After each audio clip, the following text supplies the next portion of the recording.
kitab kita Markus pasal yang ke-10 ayatnya yang ke-43 sampai dengan 45. Demikian firman Tuhan. Tidaklah demikian di antara kamu. Barang siapa ingin menjadi besar di antara kamu, hendaklah ia menjadi pelayanmu. Dan barang siapa ingin menjadi yang terkemuka di antara kamu, hendaklah ia menjadi hamba untuk semua. Karena anak manusia juga datang bukan untuk dilayani, melainkan untuk melayani dan untuk memberikan nyawanya menjadi tebusan bagi banyak orang. Puji Tuhan. Haleluya. Bapak Ibu beserta saudara yang dikasihi Tuhan, firman Tuhan ini diawali dengan percakapan antara Yesus dengan Yohanes dan Yakobus. Yohanes dan Yakobus bilang kepada Yesus dan beserta anak-anaknya, nanti kalau setelah di kemuliaanmu, maka biarlah kami seorang di sebelah kiri, seorang di sebelah kanan. Ya, berarti itu kan keinginan itu. Dan Yesus berkata, ya, kalau soal tempat untuk di kiri dan di kanan, saya tidak berhak.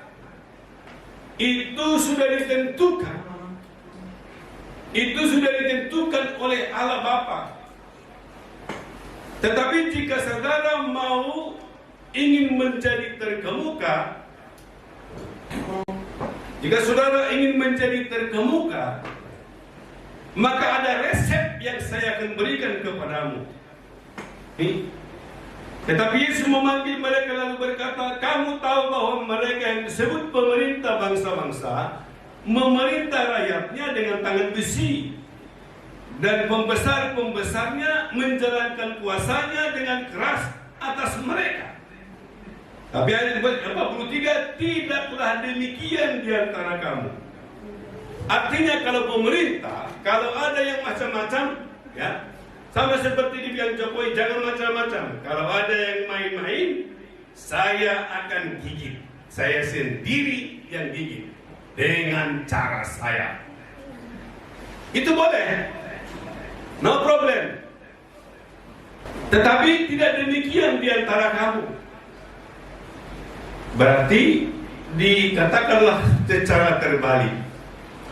Atau istilah saya disebut dengan, kalau kerajaan Allah ini sebenarnya adalah kerajaan yang sungsang. Tahu sungsang? Terbalik. Jadi misalnya kalau bayi lahir kepalanya, maka yang lain kakinya, itu disebut sungsang. Jadi kerajaan Allah ini sebenarnya dibandingkan dengan kerajaan dunia ini sungsang. Kenapa? Kalau dia mau yang terkemuka, harus dia yang terbelakang. Ya. Nah, Bapak Ibu beserta saudara yang dikasihi oleh Tuhan, kalau dia menjadi pemimpin, dia harus menjadi pelayan. Nah, Bapak Ibu beserta saudara yang dikasihi oleh Tuhan, makanya kerajaan Allah ini sebenarnya sistemnya terbalik.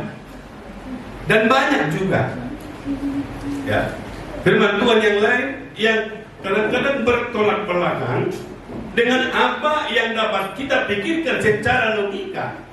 Secara logika di dunia ini bisa berbeda dengan apa yang ada di dalam firman Tuhan. Ya. Nah, Bapak Ibu beserta saudara yang dikasihi Tuhan, keinginan itu tidak salah. Ya. Karena kedua orang itu meminta, mau dia nanti dalam kemuliaan saya di kiri, yang satu lagi di kanan. Nah, keinginan, ya, untuk menjadi terkemuka, keinginan untuk diberkati, keinginan untuk menjadi orang-orang yang terkenal itu tidak salah. Karena kita pun harus termotivasi untuk hidup. Ya. Tapi Bapak Ibu beserta saudara yang dikasihi Tuhan, untuk menjadi besar harus menjadi pelayan. Ya. Coba Lukas 7 ayat Lukas 17 ayat 7 sampai 10. Coba dibaca dulu. Nah. Siapa di antara kamu yang mempunyai seorang hamba yang membajak atau mengembalakan ternak baginya akan berkata kepada hamba itu, setelah ia pulang dari ladang, mari segera makan. Bukankah sebaliknya ia akan berkata kepada hamba itu, sediakanlah makananku, ikatlah pinggangmu dan layanilah aku sampai selesai aku makan dan minum, dan sesudah itu engkau boleh makan dan minum. Adakah ia berterima kasih kepada hamba itu karena hamba itu telah melakukan apa yang ditugaskan kepadanya? Demikian jugalah kamu, apabila kamu telah melakukan segala sesuatu yang ditugaskan kepadamu, hendaklah kamu berkata, kami adalah hamba-hamba yang tidak berguna, kami hanya melakukan apa yang kami harus lakukan. Puji Tuhan. Haleluya. Nah, itulah prinsip pelayan. Menurut saudara, menjadi pelayan ini enak enggak?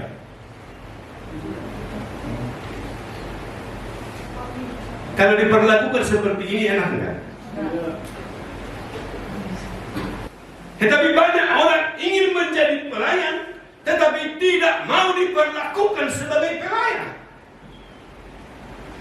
Persoalannya di situ.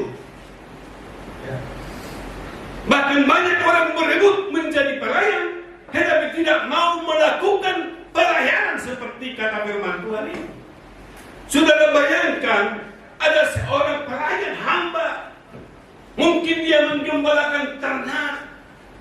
Kalau ternaknya pun hilang satu, tersesat, lalu dia tunggu dulu baru pulang sampai ke rumah. Bosnya di rumah mungkin main catur, sekat mesa, gitu.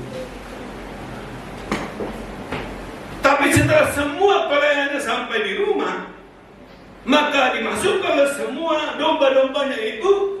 Pelayan ini juga nanti yang memasak di rumah. Pelayan ini juga nanti yang memasak mandian tuannya. Dan setelah masak semua, digoreng semua, dan itu dikasihlah tuannya makan. Setelah tuannya itu makan, tidak boleh sama-sama. Kalau ada sisa, dia bilang, makan. Kalau dihabiskan tuannya itu semua, dia bilang, masak lagi lah untuk kamu. Enak enggak? Enak enggak begitu? Nah, itulah pelayan. Nah, seyogianya kita pun seperti itu. Jadi bagi anak-anak Zebedeus itu, Yohanes dan Yakobus mau ingin menjadi pelayan, menjadi orang terbesar, ada. Harus menjadi pelayan. Kalau dia menjadi pemimpin. Nah, saudara nanti suatu saat bisa menjadi pemimpin di gereja tokoh yang besar. Bisa saja dari metropolitan ini bisa muncul hamba Tuhan yang besar. Tetapi kalau saudara tidak mau diperlakukan menjadi pelayan, jangan berharap.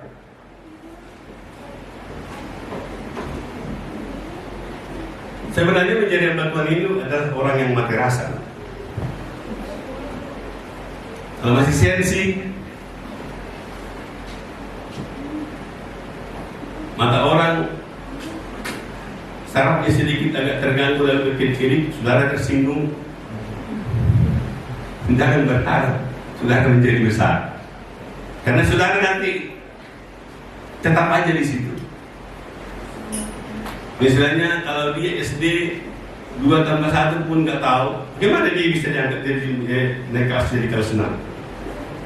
Tahun 2021 7 tambah 3 11, tinggal kelas 2022 7 tambah 3 15. Tetap aja dia di situ. Kalau dia kelas 2 terus. Jadi kita harus meningkat. Itulah disebut dengan pelayan. Ya.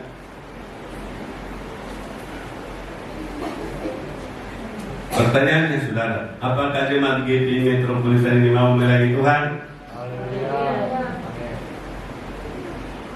Saya tidak bilang dari situ ya, melayani aja lah dulu. Nah itulah dia.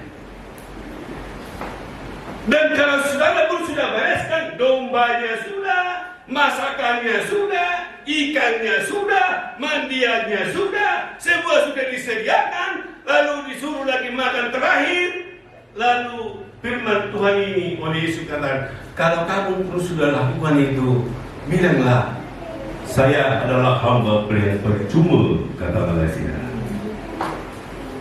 Ya, saya hanya melakukan apa yang patut saya lakukan. Jangan nanti kita bilang, oh ini dari saya enggak. Pokoknya saudara kasih, Tuhanlah yang mengingat, maka Tuhan memberi kepadamu menjadi upah. Puji Tuhan. Karena kalau Tuhan sudah membuka, tak seorang dapat menutup. Tapi kalau Tuhan menutup, bagaimanapun saudara naik ke atas, sampai saudara sibuk temanmu sibuk sana, seperti permainan di politik, ya. Sampai ada versi KLB dan AHY misalnya, sikut mesikut itu biasa. Tapi dikatakan kalau di antara kamu jangan seperti itu. Siapa mau menjadi pemimpin harus menjadi pelayan. Puji Tuhan. Siapa mau terkemuka harus menjadi hamba dari semua orang. Ya. Jadi pikirkanlah apa yang saudara bisa berbuat untuk temanmu. Jangan pikirkan apa yang diperbuat temanmu untuk kamu. Tapi lakukanlah semuanya seperti itu Tuhan. Maka dari Tuhanlah kamu menerima upahnya. Puji Tuhan. Nah, sehingga Bapak Ibu beserta saudara yang dikasih oleh Tuhan, sebagai orang percaya, coba tanamkan dalam hatimu. Ya, ada 3 yang selalu saudara praktekkan. Dan saya pun selalu praktekkan ini. Yang pertama, ya, saudara harus berkulit seperti badak. Ya, saudara kenal badak. Nah, kalau orang kampung mungkin kerbau atau lembu. Jadi kalau saudara ketapel lembu, kena kulitnya, dia nggak langsung marah, paling digoyang-goyang. Terus selesai dia. Goyang kulitnya selesai. Itu namanya berkulit seperti badak di badak. Kalau badak kan gajah. Nah, jadi jangan sensitif. Puji Tuhan. Pulang dari gereja ini jangan sensitif. Yang bikin kamu sakit hati itu, dia pergi ke mall nawar-nawar tas, tapi kamu susah memikirkan dia. Sebenarnya kan bodoh itu. Dia tidur rengas, kita stres. Nah, lalu yang kedua, berhati seperti anak-anak. Coba Markus 10 ayat 15. Berhati seperti anak-anak. Aku berkata kepadamu, sesungguhnya barang siapa tidak menyambut kerajaan Allah seperti seorang anak kecil, dia tidak akan masuk ke dalamnya. Iya. Jadi sebenarnya kita harus berhati seperti anak-anak. Anak-anak ini memang cepat berubah. Ya. Terhal-hal perbuatan orang lain. Jadi hati kita harus seperti anak-anak. Pemaaf. Kalau tadi jangan sensitif, jangan pikirkan semua. Yang kedua harus pemaaf. Pelupa istilahnya tentang melupakan hal-hal yang negatif. Anak-anak itu sudah berantem. Kalau sudah mau bikin udah selesai. Ya kan? Bapaknya sama mamanya kedua pihak sudah di kantor polisi, tapi anaknya sudah bermain gundu lagi. Nah itu anak-anak. muda bercuru. Nang motor nak kira pacukari ang so bercuru nak kamu nau, kubereng to. Isi mato. Sabi tukar polisi. Abi anak amar gundu. Orang alami itu berhari anak-anak. Ya kan? Jadi kalau tidak seperti anak-anak ini kamu tidak bisa masuk ke dalam kerajaan. Kerajaan surga sudah surgui, surgui, anak kita ratai. Dan kerajaan Allah itu kan hadir di tengah-tengah kita. Ya, datanglah kerajaanmu di bumi seperti surga. Jangan saudara katakan setiap ibadah datanglah kerajaanmu di bumi seperti di surga, tapi saudara tidak pernah masuk ke dalam kerajaan itu, karena saudara tidak mau berhati seperti anak-anak. Nah, lalu yang ketiga, berpikir seperti sarjana. Seperti ya, bukan harus sarjana. Beda ya. Nah, Roma pasal 12 ayat 2. Roma pasal 12 ayat 2. Kalau dari segi kepemimpinan dia bilang kebesaran seseorang itu adalah kebesaran jiwanya. Jadi kalau jiwamu besar, maka itu nanti membuat kamu besar. Karena nanti kamu bisa menyelesaikan persoalan baik di pekerjaanmu, baik di mana saja. Jadi kebesaran jiwa seseorang itulah membuat dia besar. Makanya kita katakan, kalau orang-orang dunia caranya seperti ini, memerintah dengan tangan besi, tapi kamu tidak seperti itu. Siapa yang mau besar menjadi pemimpin, biarlah dia menjadi pelayan. Puji Tuhan. Siapa yang mau terkemuka, biarlah dia menjadi hamba dari semua orang. Dan saudara menjadi orang anak Tuhan yang sukses. Puji Tuhan. Mari kita bangkit.